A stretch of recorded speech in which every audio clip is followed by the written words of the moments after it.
தொல்காப்பி எனக்கு கல்யாணம் ஆகக்கூடாதுன்னு நீங்க நினைக்கிறதும் அந்த மாதிரி நடந்துக்கிறதும் ஏன்னு எனக்கு புரியல.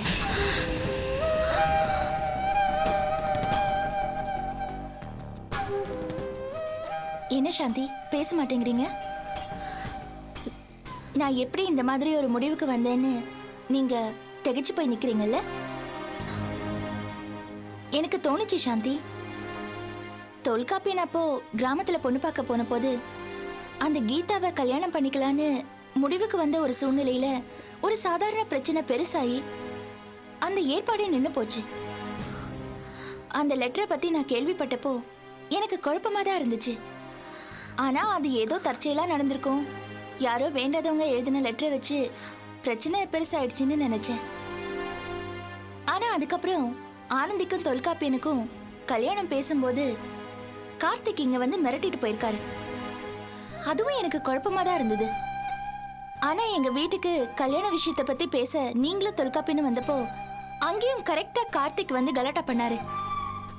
அப்ப நாங்க எல்லாரும் ரொம்ப டென்ஷன்ல இருந்தோம். ஆனா நீங்க ரொம்ப நிதானமா தான் இருந்தீங்க. சரி, அதையும் நான் பெருசா எடுத்துக்கல. ஆனா இப்ப ஃபாதர் கூட போறதுக்கு நீங்க முன் வரல. நடந்த எல்லாத்தையும் வரிசையா யோசிச்சு பார்த்தா எனக்கு ஒண்ணு புரியுது. எல்லாத்துக்கும் பின்னால நீங்க தான் இருக்கணும் இல்லையா? தயவு செஞ்சு இதை மறுக்கணும்னு நினைக்காதீங்க. எதுக்கு போய் சொல்லணும்? இனிமேலாவது உங்க மனசுல இருக்கிறத நீங்க ஓப்பனா சொல்லுங்க, வெளிப்படையா இருக்கலாமே. இது பாருங்க சாந்தி, நாங்க யாரும் உங்களுக்கு விரோதி இல்ல. எல்லாரும் உங்களுக்கு நல்லதுதான் நடக்கணும்னு நினைக்கிறோம். சொல்லுங்க.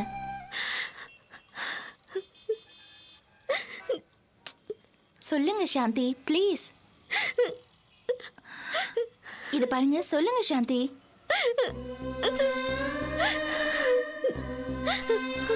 அபி,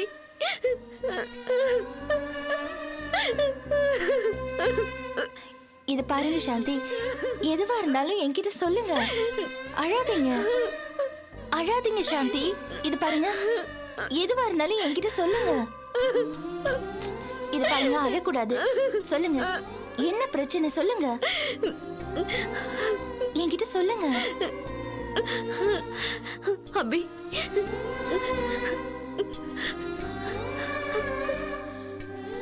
என்ன பிரச்சனை?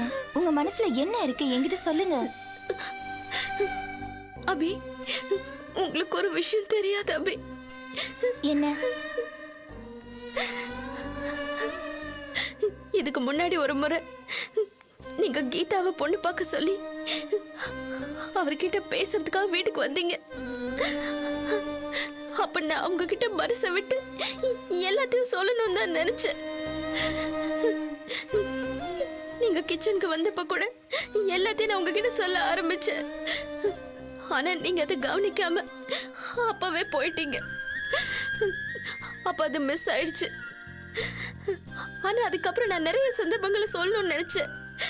சூழ்நிலை சரியா அமையவே இல்லை. அப்புறம் ஆனந்திய நீங்க தொல்காப்பியனுக்கு கல்யாணம் பண்ண முடிவு பண்ணிட்டீங்க. அதுக்கப்புறமா நான் இதை பத்தி எப்படி சொல்றதுன்னு எனக்கு தெரியல. சரி, நடந்ததெல்லாம் விடுங்க. இப்ப நீங்க என்ன உங்க உண்மையான ஃப்ரெண்டா நினைச்சுக்குங்க. சொல்லுங்க சாந்தி, சொல்லுங்க. அபி, எனக்கு எப்படி சொல்றதுன்னே தெரியல. நான் சொல்றத நீங்க எப்படி எடுத்துப்பீங்கன்னு தெரியல.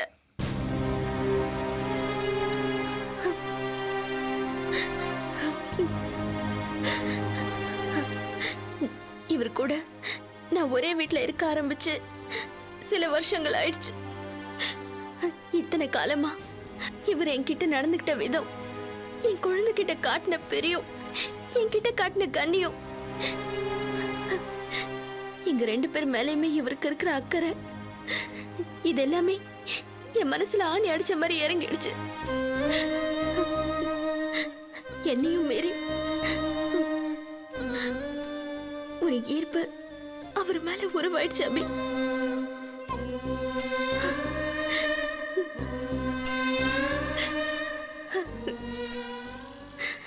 இது சரியா தப்பா? இது ஊர் உலகம் ஏத்துக்குமா இல்லையா? இந்த கேள்விகளை எல்லாம் மீறி என் மனசுல இந்த எண்ணம் ஆழமா பதிஞ்சிருச்சு.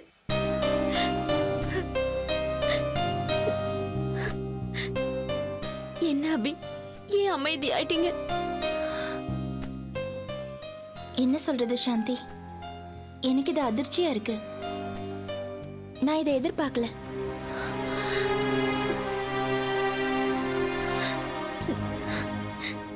என் மனசுல இப்படி ஒரு ஆசை இருக்கிறது உங்களால ஜீர்ணிக்க முடியலல்ல? அப்படி இல்ல சாந்தி, உங்களுக்கு அங்குசாமியோட கல்யாணம் ஆகாம இருந்திருந்தா, அங்குசாமியோட குழந்தைக்கு நீங்க அம்மா ஆகாம இருந்திருந்தா இதுல எந்த குழப்பமும் இல்ல. ஆனா இப்ப நீங்க ஒருத்தரோட மனைவி, ஒரு குழந்தையோட தாய். எப்ப வேணும்னா அங்குசாமி உங்களையும் குழந்தையும் தேடி வரலாம். அப்படி இருக்கும்போது நீங்க எப்படி இதெல்லாம்?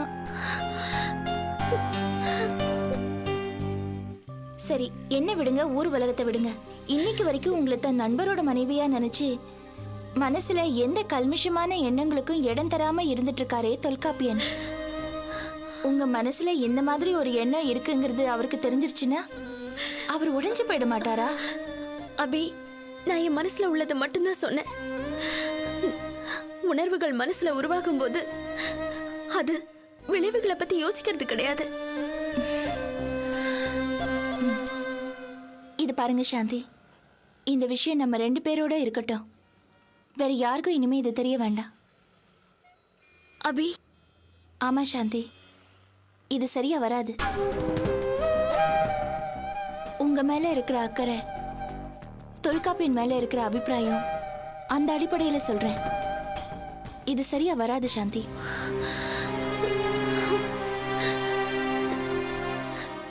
ஏன் அபி, ஆனந்தி அவர் கட்டணுன்ற எண்ணத்துல தானே இப்படி எல்லாம் சொல்றீங்க? சச்சே, நிச்சயமா இல்ல. உங்க புருஷன் அங்குச்சாமி, தொல்காப்பியன், உங்க குழந்தை, இந்த 3 பேரையும் நினைச்சுதான் சொல்றேன். நாளைக்கு திடீர்னு அங்குச்சாமி வரும்போது நீங்க தொல்காப்பியனோட மனைவியா இருந்தா அந்த நேரத்துல உங்க புருஷன் என்ன நினைப்பாரு? அவர் பார்வையில தொல்காப்பியன் துரோகி ஆக மாட்டாரா? தன் நண்பனோட மனைவியை அபகரிச்சிட்டாருங்கிற பழி சொல்ல தொல்காப்பியன் மாதிரி ஒரு நல்ல மனுஷனால தாங்கிக்க முடியுமா? இத்தனை நாளா தொல்காப்பியன் உங்ககிட்ட கண்ணியமா நடந்துட்டாருன்னு நீங்க பெருமையா சொன்னீங்களே, அந்த கண்ணியத்தை நீங்களே கெடுக்க போறீங்களா? இது நீங்க அவருக்கு பண்ற துரோகம் இல்லையா சாந்தி? அப்புறம் உங்க குழந்தை, இந்த விஷயத்துல இருக்கிற குழப்பத்தை, முரண்பாடுகளை நம்மள மாதிரி பெரியவங்களாலேயே முழுசா ஜீர்ணிக்க முடியாது. அது பச்சை குழந்தை, அது மனசு என்ன பாடுபடும்? கொஞ்சம் யோசிச்சு பாருங்க சாந்தி. எல்லாரோட வாழ்க்கையிலயும் சிக்கல் உண்டு பண்ணாதீங்க. கொஞ்சம் நிதானமா யோசிச்சு பாருங்க சாந்தி. அபி, நீங்க ஒரு பொண்ணா இருந்தும் என் ஃபீலிங்ஸை புரிஞ்சுக்கவே இல்லையே. இல்ல சாந்தி, எனக்கு நல்லா புரியுது. உங்க உணர்வுகளை நான் தப்பா நினைக்கல. அதை என்னால கொச்சப்படுத்தவும் முடியாது. ஆனா நாம முழுக்க முழுக்க நம்ம உணர்வுகளை மட்டுமே வச்சு நம்ம வாழ்க்கையை அமைச்சுக்க முடியாது. நம்மளை சுத்தி இருக்கிற எல்லாருமே பொருந்தி வந்தாதான் நம்ம லைஃபை நல்லா அமைச்சுக்க முடியும். சாந்தியோட உணர்வு தொல்காப்பியனையும் குழந்தையும் அங்குச்சாமியையும் பாதிக்கிற மாதிரி இருக்கக்கூடாது. நான் பொதுவான இடத்துல இருந்து பேசுறேன். எல்லாரோட நல்லதுக்காகவும் தான் சொல்றேன். தயவு செஞ்சு புரிஞ்சுக்கங்க சாந்தி.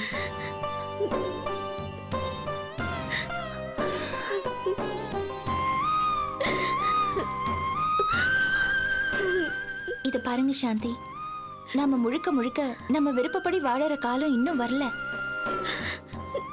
நாம இன்னும் இந்த சமூகத்துக்குள்ளதான் இருக்கோம் இல்லையா?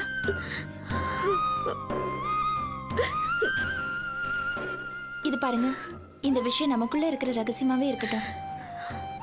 எல்லாத்தையும் மறக்கிறதுக்கு முயற்சி பண்ணுங்க. அப்புறமா நிதானமா யோசிச்சு பாருங்க. நான் சொன்னதுல இருக்கிற நியாயம் உங்களுக்கு கண்டிப்பா புரியும். நல்லா யோசிங்க சாந்தி. அது ஒண்ணுதான் உங்களை தெளிவாக்கும். நான் கிளம்புறேன் சாந்தி.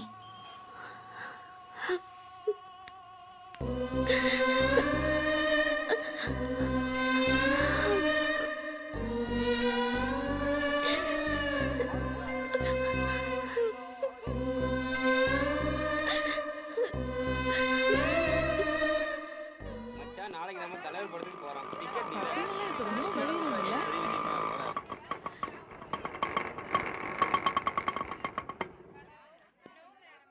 Hello handsome, how are you? என்ன கண்டுக்காமலே போறீங்க? அப்படிலாம் இல்லைங்க. யாரை தேடி போறீங்க? மகாராணியவா? சரி, பதில் சொல்ல மாட்டீங்க, பரவாயில்ல, நானே கெஸ் பண்ணிட்டேன். ஆர்த்தி மேடம் தானே தேடி போறீங்க? அவங்க எங்க இருக்காங்க தெரியுமா? அதோ அந்த கார்னர்ல ஒரு ரூம் இருக்கே, அங்க இருக்காங்க. ரொம்ப தேங்க்ஸுங்க. No mention.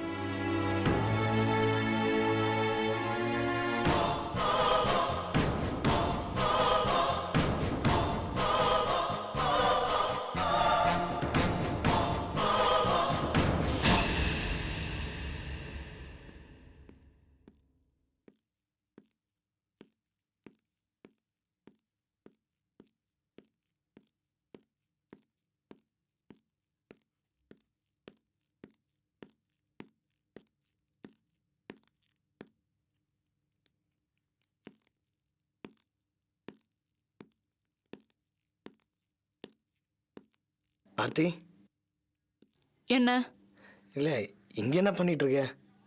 என்ன மடத்தனமா கேள்வி கேக்குற? இல்லை ஆர்த்தி, எப்போ அங்க இருப்பியே, இங்க தனியா உட்காந்து என்ன பண்ற? என்ன கேள்வி இது, லூஸ் மாதிரி? நான் இங்க டிஸ்டர்பன்ஸ் இல்லாம எழுதிட்டு இருக்கேன். எதுக்காக இவ்வளவு தூரம் உள்ள வர? காலேஜ்க்குள்ள கண்ட வேணிக்கு எதுக்கு அலையற? வாசலோட நிக்க வேண்டியதானே? எனக்கு தேவைன்னா நான் உன்கிட்ட வர மாட்டேனா? முதல்ல இங்க இருந்து கிளம்பு, நிக்காத போ. கோச்சிக்காத ஆர்த்தி. எடுத்த காலி பண்ணு முதல்ல. தப்பா நினைக்காத ஆர்த்தி. ஏய் ஏய், யார் இது? ஹலோ, என்னங்க? கதவு தருங்க. என்னங்க கதவு தரங்க? கதவு தருங்க. ஏங்க யாருங்க? ஏங்க கதவு தரங்க. ஐயோ, கதவு தருங்க ப்ளீஸ். ஹலோ, ஏங்க கதவு, ஏங்க தரங்க. ஹலோ ப்ளீஸ், கதவு தருங்க. ஐயோ,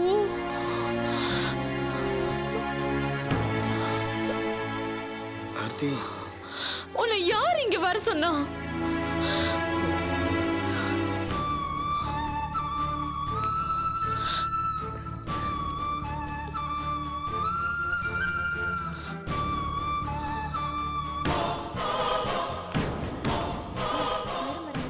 தள்ளுங்க, கொஞ்சம் வழிவிடுங்க, வழிவிடுங்க.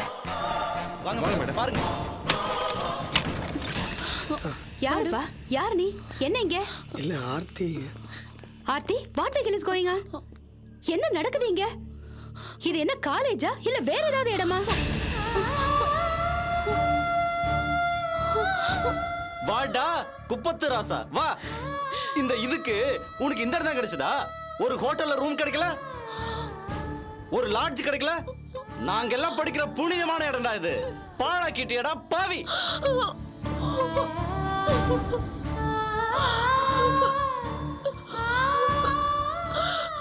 பாருங்க மேடம் பாருங்க, ஆர்த்தி நல்ல பொண்ணு, படிக்கிற பொண்ணு, அப்படிப்பட்டவ இப்படிப்பட்டவன் சொன்னீங்கல்ல, அவ எப்படிப்பட்டவன்னு பாருங்க.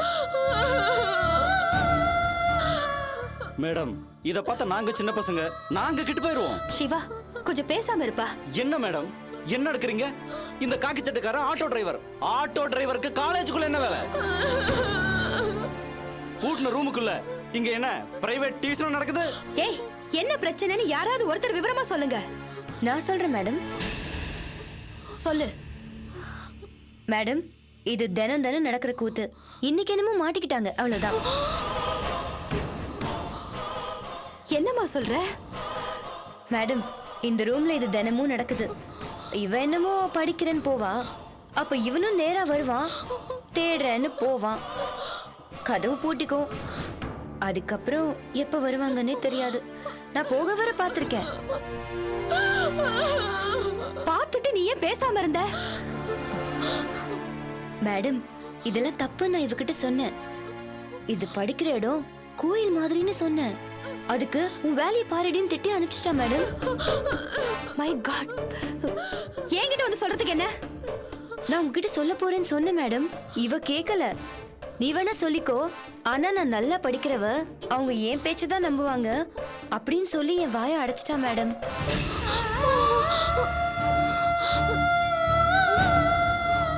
அவ சொல்றதும் சரிதான். உங்களுக்கு எப்படி சரி தப்பு தெரிய போகுது? நீங்க பார்ஷியாலிட்டி பாப்பீங்க, நானும் பேசாம இருந்துட்டேன்.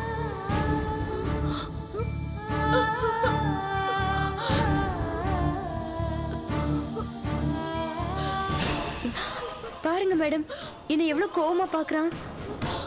ஏதோ டேஞ்சர் மூட்ல இருக்கான் போல இருக்கு. ஆர்த்தி, உனக்கு வெக்கமா இல்ல? யாராவது இப்படி பண்ணுவாங்களா? நான் உன் மேல எவ்வளவு நம்பிக்கை வச்சிருந்தேன். இது எவ்வளவு புனிதமான இடம். இங்க வந்துட்டு இப்படி சீப்பா நடந்துக்கிறதுக்கு உனக்கு வெக்கமா இல்ல? ச்சே, உன்னை பத்தி நான் என்னவெல்லாம் நினைச்சிட்டு இருந்தம்மா, இப்படி அசிங்கப்படுத்திட்டியே.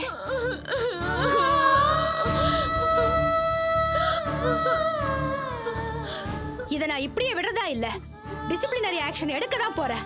கண்டிப்பா எடுக்கணும் மேடம். இத சும்மா விடக்கூடாது.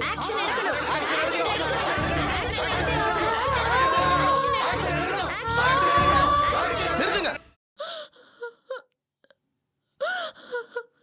எல்லாரும் உண்மை தெரியாம பழி போடாதீங்க. ஆர்த்தி மேல எந்த தப்பும் கிடையாது. நான் ஆர்த்தியோட புருஷன்.